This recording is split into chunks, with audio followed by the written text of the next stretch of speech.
It seems that the 9th edition Codexes are going to have their own unique secondary objectives for each and every army. Let's have a chat about it.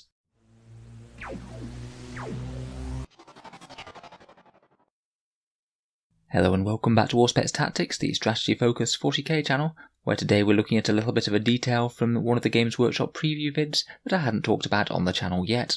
Basically, in and amongst the preview video where they revealed the new Necron and Space Marine Codexes, they gave us a bit of a glimpse of unique secondary objectives for the Space Marines, and that's what I wanted to talk about in this video. I think that this could genuinely impact the game quite a lot more than people might expect, so I think it's certainly worth talking about.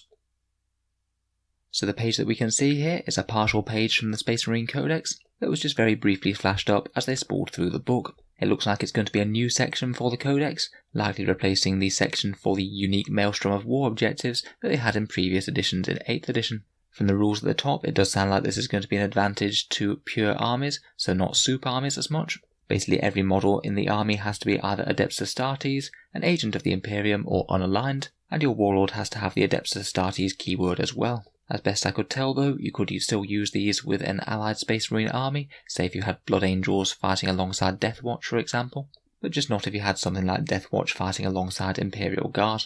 Basically if you're playing a mission with secondary objectives, for example the Eternal War missions, though it doesn't say anything about banning them from the GT pack as far as I can tell, then it means that your armies could select these secondaries instead of picking some of the others from the main book. The secondaries listed here do appear to be organised into the exact same categories, such as Purge the Enemy, No Mercy and Battlefield Supremacy, so you would have to weigh them up against picking the secondary missions and the Eternal War missions, as it would stop you picking up other objectives that are within the same category. I honestly think that these could have a deceptively big impact on the game.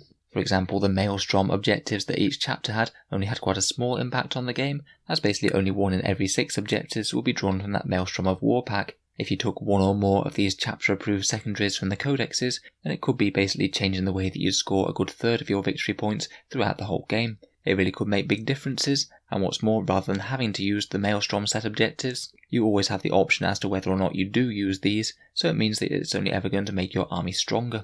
If your book happens to have fairly rubbish secondary objectives, then you just wouldn't bother taking them and use the book ones instead. Now we can't see very much of the text for many of the objectives, but the one that we can see is a Purge the Enemy one, and it's called Codex Warfare. Overall it sounds fairly fun and fluffy, but not necessarily all that powerful to me. The flavour text is quite cool.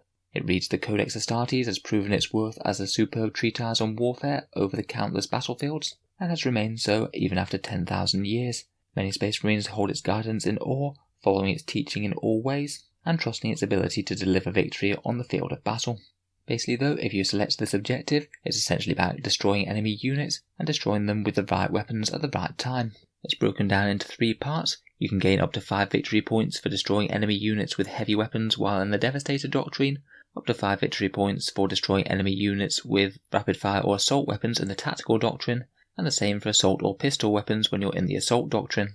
For me this sounds like a very hard one to max indeed, but it sounds like a fairly reliable one for at least getting you some points. To max it, you would have to have at least 15 enemy units on the table, which not all armies have, and you'd have to have a very decent complement of heavy, rapid fire and assault weapons in your army. In particular, unless you're packing loads of heavy weapons, I think you're going to struggle to wipe out 5 enemy units on turn 1, which is the only turn that you can use to get the Devastator Doctrine at points. Honestly, I think against most armies there's likely to be a better Purge the Enemy objective to take. I'd likely fall back on this one as a few reliable points, only if I think that there's really little else that the army is going to be able to achieve with any reliability. In addition to this one, there's also Oaths of Something, which is a No Mercy objective, and what appears to be Shock Tactics, which is a Battlefield Supremacy one. Not really any sort of good look at the rules for them yet. We'll have to wait until the Codex actually drops, I guess.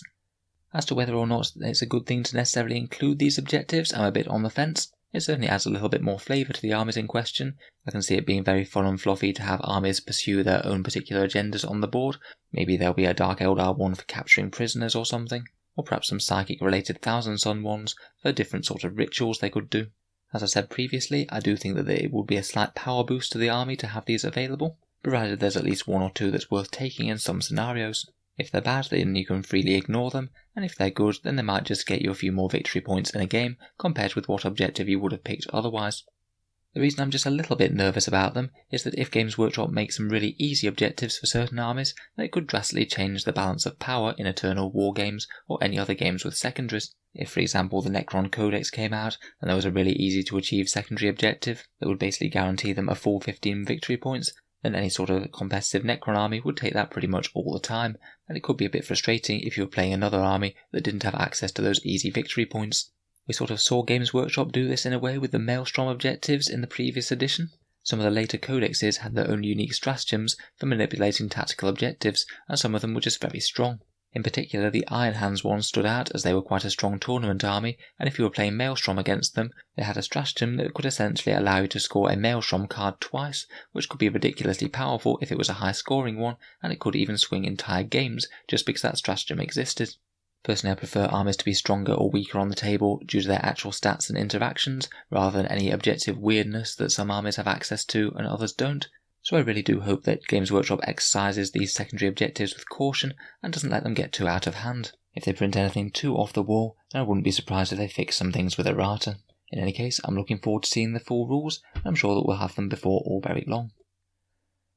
Let me know what you think down in the comments below, and feel free to subscribe to Auspex Tactics if you'd like to see more like this. We'll certainly be covering the Space Marine and Necron Codexes when they're out.